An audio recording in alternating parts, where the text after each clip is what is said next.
नमस्कार दोस्तों, स्वागत है आपका जस्ट टास्क पर। मैं हूं बलवंत गौतम और आप देख रहे हैं जस्ट टास्क। दोस्तों, आज मैं आपके लिए परसेंटेज के कुछ इंपॉर्टेंट क्वेश्चन लेकर के आया हूं और उन क्वेश्चन को आज हम आज के सेशन में करेंगे। तो आइए देर न करते हुए स्टार्ट करते हैं आज का सेशन। सवाल ये कह रहा है कि प्रवीण ने जोया को 10% की हानि पर एक स्टडी टेबल बेचता है। प्रवीण ने जोया को 10% की हानि पर बेचा और जोया उसी टेबल को आदर्श को 25% लाभ पर बेचती है। ठीक है, यदि आदर्श ने स्टडी टेबल 2250 रुपये में ख़रीदा तो प्रवीण के लिए स्टडी टेबल का मूल्य बताना है। देखो, बहुत बढ़िया सवाल है और ये आया हुआ सवाल है, और ये सवाल जो आया है ना, ये 2023 में आया हुआ सवाल है। तो मैं आज उन्हीं सवालों को ले रहा हूँ जो किसी न किसी एग्ज़ाम में आए हुए हैं। बढ़िया सवाल, देखते हैं क्या कह रहा है। क्या कहा इसने कि एक प्रवीण जी हैं, P4 प्रवीण जी, इन्होंने एक टेबल बेचा जो 10% की हानि पर बेचा। किसको बेचा? जोया जी को बेच दिया। जोया जी ने क्या किया, इसी टेबल को जितने में ख़रीदा 10% हानि पर इन्होंने बेचा, इनको मिला। इन्होंने क्या किया, ये आदर्श जी को बेच दिया। कितने में? 25% के लाभ पर बेच दिया। और आदर्श को जो ये टेबल मिली, ये मिली है 2250 रुपये की। इतने रुपए में भैया इन्होंने ख़रीदा। ठीक है, बहुत सुंदर, ख़रीदा तो सही। अब देखिए करना क्या है। कह रहा है कि ये जो स्टडी टेबल इनको मिली है 2250 की ना, ये प्रवीण के लिए कितने रुपए के, ये हमें बताना है। इसके लिए क्या करें, मान लेते हैं कि प्रवीण को अगर ये X रुपए में मिली होगी तो इन्होंने 10% हानि पर, जैसे 100 का 10% कितना हो गया? 10% हानि पर, तो इसका 10% हानि पर मतलब 90/100 इतने में बेच दिया जोया जी को। इतने में पड़ गई जोया के लिए टेबल। अब जोया ने क्या किया, ये इतने की टेबल थी जोया के लिए, इसने इसका 25% बेनिफिट पर बेच दिया। तो 100 का 25%, अगर हम 100 मानते हैं तो 25% कितना हो जाएगा? 125/100 इतने में बेच दिया। किसको? आदर्श को। और ये जो वैल्यू है किसके बराबर है? ये 2250 रुपये के बराबर है जी। ठीक है, तो इसने बोला है कि आदर्श की जो है, आदर्श के लिए कितने की पड़ी थी। चलिए काटते हैं, देखते हैं कैसे कटेगा। ठीक है, 1 0 से 1 0 कैंसिल हो जाएगी। 9 1 कम 9, 9 दूनी 18, 4 और 9 पंजे 45, इतना हो गया। ठीक है जी, ओके। 25 पंजे 125, 25 चौका 100, 5 कम 5, 5 दूना 10। ठीक, और तो कटेगा क्या, देखते हैं अभी। तो हो गया x बटे ये 4 दूना 8 बराबर कितना हो गया? 250। ठीक है, तो x बराबर कितना हो गया? 25 8 200 और ये 0। तो भैया ये x के लिए, ये प्रवीण के लिए x था ना, x था मतलब x की वैल्यू ये आ गई। तो इसका मतलब है जो प्रवीण को पड़ी ना टेबल, वो पड़ी 2000 रुपये की। 2000 कहाँ है जी? 2000 ये है, तो इसका हो जाएगा आंसर। अब आप चेक करना चाहें तो इस चीज़ को क्रॉस चेक भी कर सकते हैं। कैसे? देखो, इसको पड़ी होगी 2000 की, उसका 10% माइनस पर बेच के देख लो, घटा करके देख लो, जोया को मिलेगी। जो वैल्यू आएगी उसका 25% ऐड करोगे तो इतना ही आएगा, 2250। ठीक है, तो इस तरह के सवाल जब आ जाएँ तो इनको हमने इसी तरीके से सॉल्व करना है। अगला सवाल भी हम ले लेते हैं जो एग्ज़ाम में आया हुआ है। ये एग्ज़ाम में आया हुआ सवाल है। तो ये सवाल कह रहा है कि एक व्यापारी किसी वस्तु को उसके क्रय मूल्य से 16% कम मूल्य पर बेचता है। ठीक है, यदि उसने इसे 192 रुपये 20 पैसे अधिक में बेचा होता तो उसे 15% का लाभ प्राप्त होता। वस्तु का नया विक्रय मूल्य बताना है हमें कि क्या होगा। ठीक है, चलिए ये मान लेते हैं कि ये 100 रुपये की कोई चीज़ रही होगी, यानी 100% रही होगी अपने आप में। इसने बेचा किसने? सेलिंग प्राइस इसका कितना है? नया वाला सेलिंग प्राइस नहीं, अभी हम पहले निकाल लेते हैं। 16% कम पर बेचा ना, तो माइनस 16% सेलिंग प्राइस, यानी कि 84 में बेचा होगा, माइनस किया 16%। ठीक है, इतना बेच दिया जी। ठीक, उसके बाद कह रहा है कि अगर इसने 192 रुपये 20 पैसे अधिक बेचा होता तो उसे कितने % का लाभ मिलता जी? 15% का। तो ठीक है, अगर 15% लाभ पर बेचे तो नया सेलिंग प्राइस क्या होगा? 115%, यानी 15% लाभ पर बेचा ना इसने यहाँ से, तो 115। ये कितना हो जाता? 115। ठीक है, ये 84% है। कह रहा है कि भैया ये जो, अगर इसने इतने का बेचा है, अगर 192 रुपये 20 पैसे अधिक में बेचा होता ना तो उसको 15% का बेनिफिट हो जाता। मतलब कि ये और ये जो दो चीज़ें दी हुई हैं आपको, ये सेलिंग प्राइस नया है, न्यू है, और ये ओल्ड है। ठीक है, तो कह रहा है कि भैया अगर इतने में बेचता ना तो इतने % का बेनिफिट होता उसको। तो मतलब कि यहाँ से यहाँ तक का जो डिफरेंस है ना, वो कितने रुपए का है? 192 रुपये 20 पैसे का है। तो इसका डिफरेंस ये रुपए में है, लेकिन अगर परसेंटेज में देखें तो कितना हो जाएगा? 115 में से 84 घटा तो कितना आएगा? 115 में से 84 घटाने पर कितना आएगा, ये आ जाएगा 5 में से 4 गया 1, 11 में से 3 गया 8 गया 3, 31% का अंतर है। ठीक है, तो जो ये 192 रुपये 20 पैसे है ना, वो ये 31% के बराबर है। क्या 192 जो ये 192 रुपये 20 पैसे है ना, ये किसके बराबर है, 31% के बराबर है। ओके, पूछा क्या है, वस्तु का नया विक्रय मूल्य। नया विक्रय मूल्य ये होगा, पुराना पूछता तो ये होता। ठीक है, तो हम इसको कर देते हैं 115 से % से गुणा, इससे ख़त्म। ठीक है, अब क्या करें, काटते हैं जी। देखिए ये हम लिख लेते हैं यहाँ पर 192.2 है ना, तो इसका अगर मैं डेसिमल हटाऊंगा तो मैं इसको चेंज कर सकता हूँ ना, ये डेसिमल हटा के मैं बटे में चेंज कर सकता हूँ ना। डेसिमल यहाँ तक हटा दिया तो गुना 100 कर सकता हूँ इसको, क्योंकि राइट में 2 जीरो है, 2 डिजिट है। ठीक है, गुना 115 कर सकता हूँ। तो हमने क्या किया, 1 से 1 डेसिमल ख़त्म। ठीक है, उसके बाद क्या करेंगे, 5 दूना 10, 5 दूना 10 और 5 तियाँ 15, फिर से काटेंगे, 2 1 कम 2, 2 नीम 18, 1 बच्चा 12 हो गया, 2 6 12 और 2 1 कम 2। ठीक है, बचा क्या हमारे पास, देख लेते हैं यहाँ पर थोड़ा क्लियर हो जाएगा। 961 बटे 31 है भाई, ये 31 और गुना में ये 23 बचा। ठीक है, तो इसको 3 तियाँ 9, 3 बार जा सकता है क्या, 31 बार जाएगा क्या, एक इससे कटोगे तो ये आएगा 31 बार में। ठीक है, तो वैल्यू क्या हो गई आपकी, 31 गुना 23, ये 31 है जी। तो कितना हो जाएगा जी, इसको करोगे तो आप आएगा 31 गुना 23 करोगे तो आएगा 713, ये आएगा आपका आंसर। 713 कहाँ है, 713 ये रहा सी। ठीक है, तो इस तरीके से हमने करना है सवालों को। अगला सवाल लेते हैं। देखिए एक और बढ़िया सा सवाल हमने लिया है। सवाल के अंदर ये कह रहा है कि एक विक्रेता को 13,000 रुपये में, एक विक्रेता ने 13,000 रुपये में 20 बैग खरीदे और 10,125 रुपये में 15 बैग बेच दिए। ठीक, कह रहा कि 3,225 रुपये का लाभ कमाने के लिए उसे कितने बैग खरीदने और बेचने पड़ेंगे।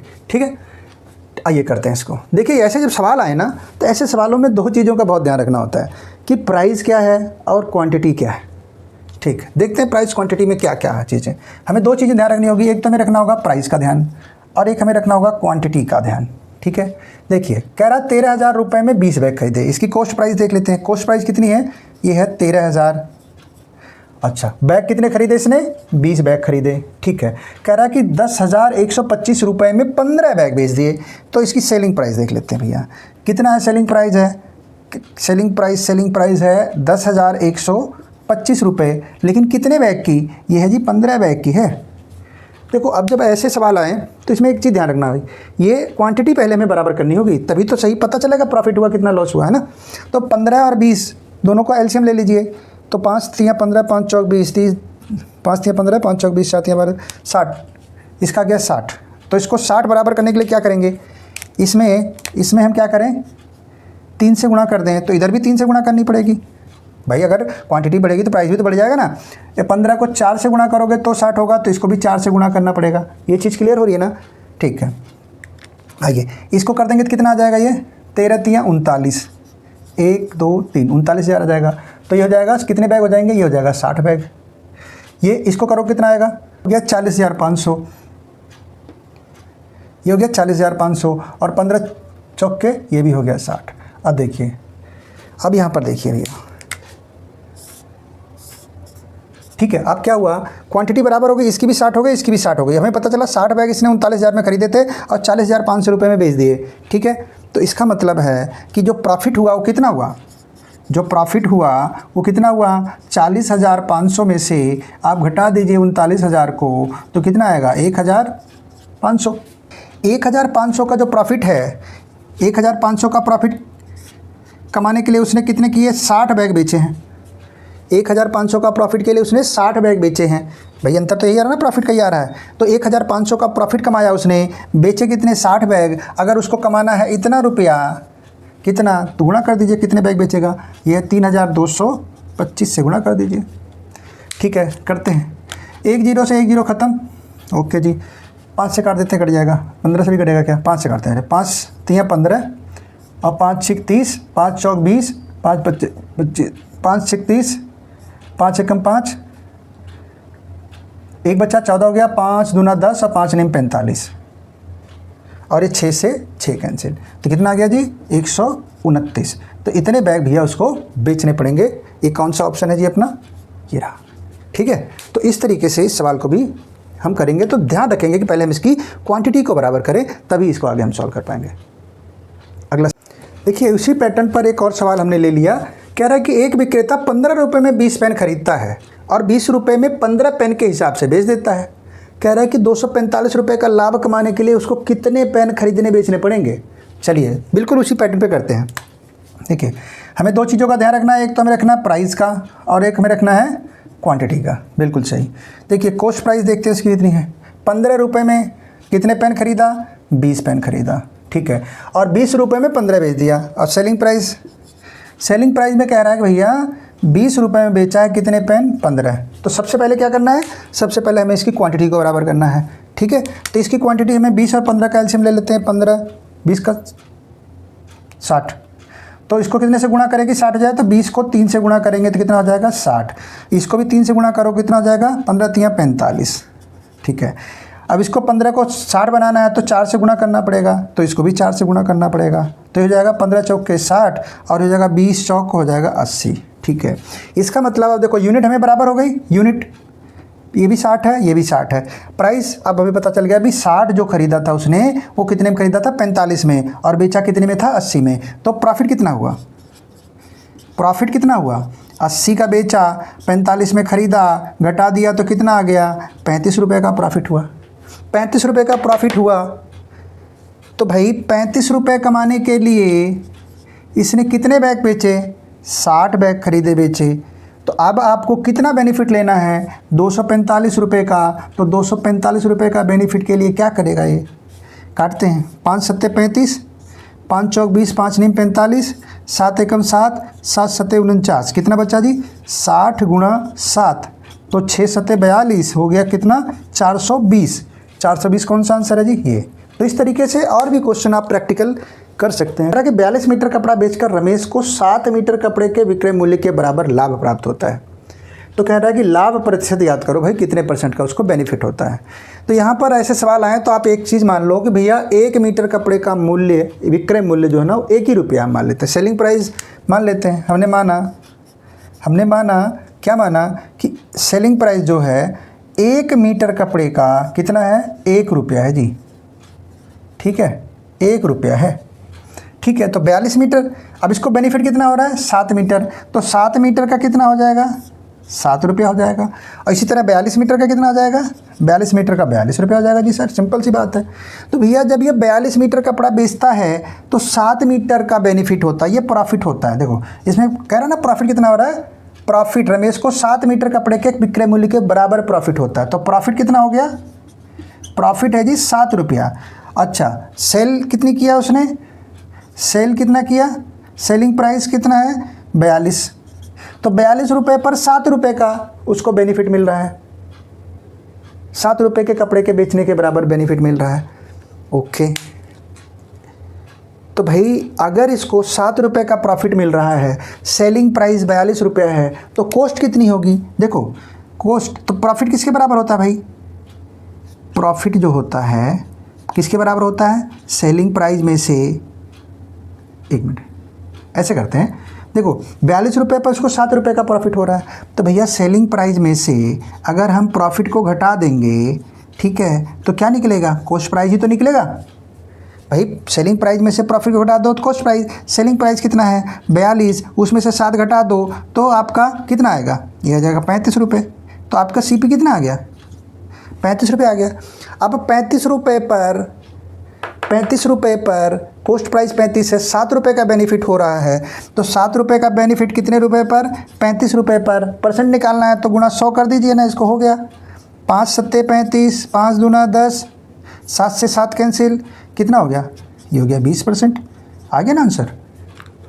तो जब भी इस तरह का सवाल आए तो उसमें आप मान लो भाई 1 मीटर का जो 1 मीटर हो, 1 यूनिट हो, कुछ भी हो, जो 1 यूनिट है वो 1 रुपये के बराबर है, उसकी जो सेलिंग प्राइस है, उसके हिसाब से आप निकाल करके इस तरह से ईजिली कर सकते हैं। नहीं तो आपकी मर्ज़ी है भाई, करना चाहो तो लंबी कैलकुलेशन करते रहो, और लंबी कैलकुलेशन करोगे तो उसमें आपका टाइम वेस्ट है। तो ये एक छोटा तरीका है जिससे आप इस तरह के सवालों को हल कर सकते हैं जल्दी से जल्दी। हमने एक और क्वेश्चन ले लिया है कि क्वेश्चन के अंदर कहा जा रहा है कि 8 वस्तुओं को बेचने पर एक दुकानदार को 2 वस्तुओं के विक्रय मूल्य के बराबर लाभ प्राप्त होता है। तो दुकानदार का लाभ प्रतिशत निकालना है कि कितने परसेंट का उसको लाभ हुआ। तो इसको भी हम उसी तरीके से करेंगे जैसे हमने पहले वाले सवाल को किया था। ठीक है, तो हमने मान लिया, यहाँ भी मान लिया हमने कि एक वस्तु जो है, एक आइटम जो है, एक आइटम या एक यूनिट है, आइटम हो या यूनिट हो, यूनिट मान लेते हैं ना। एक यूनिट को बेचने पर एक यूनिट का जो सेलिंग प्राइस है, ये हमने सेलिंग प्राइस माना सेलिंग प्राइस एक यूनिट का 1 रुपया है। तो 8 यूनिट का कितना होगा? 8 यूनिट का कितना होगा? 8 यूनिट का होगा भैया 8 रुपया, है ना। ओके चलो, और 2 यूनिट का फिर 2 यूनिट का 2 रुपया होगा। सीधी सी बात है, सिंपल सी बात है। तो अभी देखो प्रॉफिट कैसे हो रहा है। इसको प्रॉफिट हो रहा है 2 यूनिट का, 2 वस्तुओं के बराबर विक्रय मूल्य के बराबर उसको लाभ प्राप्त होता है। तो यानी कि 2 रुपये का लाभ हुआ। ठीक है, अगर वो 8 रुपये का 8 यूनिट बेचता है तो 2 यूनिट का उसको बेनिफिट होता है। ठीक है, तो भाई कॉस्ट प्राइस निकालेंगे, कैसे निकालेंगे? प्रॉफिट उसको पता है, इसका जो सेलिंग प्राइस है वो है 8 रुपया। 8 रुपये पर प्रॉफिट को हम घटा देंगे तो कॉस्ट निकल के आ जाएगी 6 रुपये। क्लियर? ठीक है, तो 6 रुपये की कॉस्ट है, उस पर उसको 2 रुपये का बेनिफिट हो रहा है। तो 2 रुपये का 6 रुपये पर बेनिफिट, तो परसेंटेज निकालने के लिए 100 से गुणा करोगे तो 2 एक कम 2, 2 3 6 बराबर हो गया 100/3। और 100/3 जो होता है वो 33 सही 1/3% के बराबर होता है। तो इसका भी बहुत सिंपल सा, बहुत साधारण सा आंसर था, सॉल्यूशन था, क्योंकि पहले वाले क्वेश्चन को हमने सही तरीके से समझ लिया था। तो इसको करने में हमें कोई दिक्कत नहीं हुई। अगले सवाल की तरफ बढ़ते हैं। कहा जा रहा है क्वेश्चन के अंदर कि ए ने एक वस्तु बी को 25% लाभ पर बेचा और बी ने एक निश्चित लाभ पर सी को बेच दिया। बी का लाभ परसेंट पता नहीं है। यदि सी का क्रय मूल्य ए के क्रय मूल्य से 30% अधिक था तो बी के द्वारा प्राप्त लाभ प्रतिशत बताइए कि बी ने कितने परसेंट बेनिफिट पर उसको बेचा होगा, उसको कितना परसेंट बेनिफिट मिला। चलिए देखते हैं। यहाँ पर 3 लोग हैं, एक ए है। ए ने क्या किया? ए ने बी को बेचा 25% लाभ पर, 25% लाभ पर। तो मान लीजिए अगर ये 100 रुपये का चीज़ रहा होगा तो इसने कितने का बेचा? 125 रुपये में। अब भाई इसने जो है सी को बेच दिया, लेकिन इसका लाभ परसेंट हमें नहीं पता है, कुछ x% रहा होगा, सी को बेच दिया। ठीक है, ओके। अब एक चीज़ और कह रहा है क्वेश्चन के अंदर एक चीज़ कह रही है कि ए के क्रय मूल्य से 30% था सी का क्रय मूल्य, जो सी ने खरीदा यानी सी के पास जितना पहुंचा वो ए का जो क्रय मूल्य था उससे 30% अधिक था। तो इसका मतलब इसका 30% जो है इसके पास पहुंचा। तो इसका 30% अगर हम देखें, 30% ऐड करेंगे तो कितना हो जाएगा जी? 130 रुपये। ठीक है, तो 130 रुपये में यहाँ तक पहुँचा। ठीक है, तो कह रहा है कि इसको जो है वो कितना परसेंट का बेनिफिट मिला बी को। ए देखो, अगर इसने भेजा होता, यहाँ से गया होता डायरेक्ट तो 30% दिख रहा है, लेकिन पूछ रहा है कि बी ने इसको कितने परसेंट बेनिफिट पर बेचा है, कितना बेनिफिट मिला, कितने परसेंट बेनिफिट मिला बी को, ये पूछा गया है। तब इसमें क्या करें? ऐसे सवालों के लिए आप सबसे बेस्ट तरीका है कि इसके पास पहुँचा 125 में, इसके पास पहुँचा 130 में, तो इन दोनों का रेशो निकाल लीजिए। ठीक है, रेशो निकाल लेते हैं। देखिए इसको काटें, 5 से काट देंगे तो 5 दूना 10 और 5 पचे 25 और 5 दूना 10 और 5 6 30। तो इनका रेशो हो गया 25/26 का रेशो आ गया। जो 25/26 है, ओके, इनका अंतर कितना आ रहा है? 1। तो भाई 1 रुपये का उसका बेनिफिट मिला है, कितने पर मिला है? 25 रुपये पर, है ना। 25 रुपये पर उसको 1 रुपये का बेनिफिट है। प्रॉफिट उसको हुआ है 1 रुपये का, कितने पर हुआ? 25 पर। 1 का हुआ है 25 पर, तो कितने परसेंट हुआ है ये तो निकालना। परसेंट निकालने के लिए क्या करोगे? 100 से गुणा करोगे। तो 25 से कम 25, 100 का 100, तो बराबर कितना हो जाएगा? 4%। ये 4% आपका कहाँ आ रहा है? ये आ रहा है बी। तो इसका मतलब है कि इसका आंसर हो गया बी। तो इस तरह से जब भी सवाल आए परसेंटेज रेशो जब हम मान लेते हैं ना, तो रेशो मानने के बाद हमारा इजी हो जाता है कैलकुलेशन। इसलिए कोशिश करें कि ऐसे सवाल जहाँ ज़रूरत लगे वहाँ हम रेशो में कन्वर्ट करके उसको ईजिली सॉल्व कर सकें।